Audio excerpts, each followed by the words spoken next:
అండి, ఎలా ఉన్నారు? అందరూ బాగుండాలి, అందులో నేను కూడా ఉండాలని మనస్ఫూర్తిగా కోరుకుంటున్నాను. ఎవరైతే ఫస్ట్ టైం మన ఛానల్కి వచ్చారో సబ్స్క్రైబ్ చేసుకోండి. అలానే వీడియోని ఎక్కడ స్కిప్ చేయకుండా ఎండ్ వరకు చూడండి. సో ముందుగా అందరికీ బతుకమ్మ శుభాకాంక్షలు. ఈ బతుకమ్మ పండుగ ఎందుకు జరుపుకుంటాము, ఎలా జరుపుకుంటాము, అసలు ఈ బతుకమ్మ యొక్క విశిష్టత ఏంటో ఇప్పుడు మనము తెలుసుకుందాము. బృహద్దామ పార్వతి నుంచి శివలింగాన్ని వేరు చేసినందుకు గాను తమ దుఃఖాన్ని చోళులు తెలియజేస్తూ మేరు పర్వతంలా పూలను పేర్చి బతుకమ్మను నిర్వహించడం మొదలుపెట్టారు తెలంగాణ వాసులు. అలా ప్రతి ఏడాది బతుకమ్మను జరపడం ఆనవాయితీగా మార్చుకున్నారు. దాదాపు 1000 సంవత్సరాల నుంచి బతుకమ్మను తెలంగాణ వాసులు జరుపుకుంటున్నారు. సో తెలంగాణ వాసులకి బతుకమ్మ పండుగ అనేది చాలా పెద్ద పండుగగా చెప్పుకోవచ్చు. సో అన్ని పండుగలలో బతుకమ్మ పండుగ తెలంగాణ వాసులు చాలా వైభవంగా జరుపుకుంటారు. అశ్వయుజ మాసం వచ్చిందంటే బతుకమ్మ పండుగ కూడా వచ్చినట్టే. భాద్రపద అమావాస్య నుంచి 9 రోజుల పాటు జరిగే ఈ పండుగని తెలంగాణ వాసులు చాలా ఘనంగా జరుపుకుంటారు. ఎన్ని పండుగలు వచ్చినా కూడా దసరా పండుగకి చాలా ప్రాధాన్యత ఉందన్నమాట. సో దసరాకి 2 రోజుల ముందు వచ్చే ఈ బతుకమ్మ పండుగని గౌరీ పండుగ లేదా సద్దుల బతుకమ్మ అని అనేక పేర్లతో వ్యవహరిస్తారు. సో ఈ బతుకమ్మ పండుగ వెనుక ఉన్న కథ ఏంటో ఇప్పుడు మనము తెలుసుకుందాము. బతుకమ్మ పండుగ వెనుక అనేక కథలు ప్రాచుర్యంలో ఉన్నాయి. వాటిలో ముఖ్యంగా పేర్కొనే కథ ఇది. ఒక బాలిక భూస్వాముల ఆకృత్యాలను భరించలేక ఆత్మహత్య చేసుకుంటుంది. అప్పుడు ఆ ఊరిలోని ప్రజలందరూ ఆమెను కలకాలం బతుకమ్మ అని దీవించారట. అప్పటి నుండి ఆ బాలికను కీర్తిస్తూ గౌరమ్మని పూజిస్తూ స్త్రీలందరూ బతుకమ్మ పండుగను జరుపుకుంటున్నారు.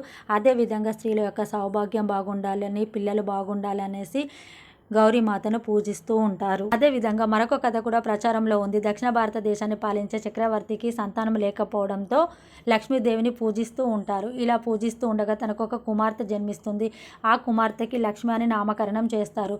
ఈ లక్ష్మి చాలా గండాలను ఎదుర్కొంటూ ఉంటుంది. అలాంటి సమయంలో తల్లిదండ్రులు బతుకమ్మ అని పేరు పెడతారు.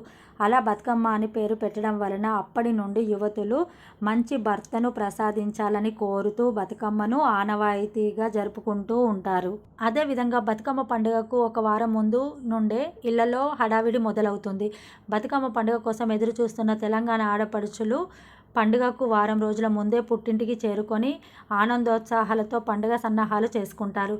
ప్రధానంగా పండుగకు వారం రోజుల ముందుగానే తెలంగాణ ఆడపడుచులు చిన్న చిన్న బతుకమ్మలు తయారు చేసి ప్రతిరోజు సాయంత్రం ఆ బతుకమ్మ చుట్టూ తిరుగుతూ పాటలు పాడతారు. ఆ తర్వాత చెరువులో బతుకమ్మని నిమజ్జనం చేస్తారు. బతుకమ్మ పండుగ చివరి రోజు జరిగే వేడుకలను, ఆ వైభవాన్ని చూడడానికి 2 కళ్ళు చాలవు. నయన మనోహరంగా ఉంటుందన్నమాట ఆ సన్నివేశం అనేది. ఆ రోజు పురుషులంతా పచ్చిక బయలులోకి పోయి తంగేడు, గునుగు, కలువ పూలను తీసుకొని వస్తారు.